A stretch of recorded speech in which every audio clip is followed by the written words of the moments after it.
Assalamualaikum guys. Apa cerita? So hari ni cerita pasal apa? Cerita pasal buat kerana Allah atau buat kerana perkara lain. Kan? Cerita dia ada dua kategori itulah.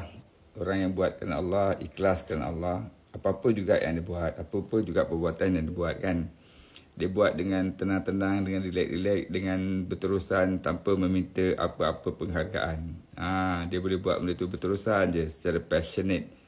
Passionate ni maknanya secara bersemangat. Terus-terusan buat. Sebab apa? Sebab dia tak minta apa-apa. Kan? Tak ada minta gaji ke, tak ada minta penghargaan dari orang lain ke, tak minta hadiah ke, tak minta ganjaran ke, tak minta apa-apa pun.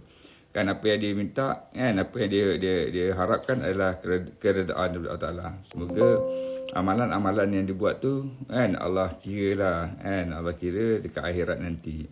Jadi dia macam tu kan. Tapi kalau orang tu dia buat sesuatu benda tu kan bukan kerana Allah, tapi kerana benda-benda dunia kan. Jadi nanti dia cepat lelah lah, dia cepat penat. Bila dia buat sesuatu tu kan, dia buat kan, bila orang tak ada bagi kredit kat dia marah. Kan, bila dia tak dapat ganjaran atau ganjaran yang dapat sikit tu kan, dia marah, dia tak puas hati kan. Bos janji nak bagi 15,000, dah dapat 200, dia marah. Faham tak? Yelah, tapi kalau kerja, kenalah ikut agreement kan. Kalau gaji 3,000 tu, bos kenalah bayar 3,000, betul tak? Cerita dia macam tu lah. Lain lah kalau kita bekerja kontrak.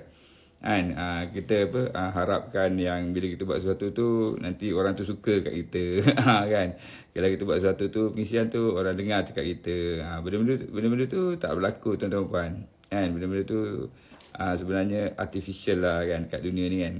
Sebab apa? Sebab apa yang penting ialah untuk lakukan sesuatu perkara tu ikhlas lillahi ta'ala. Kenapa? Kan, sebab kan kita jadikan Allah sebagai khalifah di muka bumi Allah untuk memakmurkan bumi. So kalau kita nak memakmurkan bumi, janganlah kita merosakkan dia kan.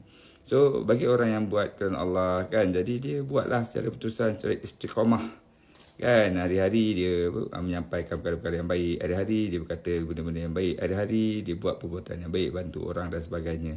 Kenapa? Pasal dia buat kerana Allah Ta'ala. Dia tak kisah pun, dia lepaskan ikan-ikan tu kat tasik kan.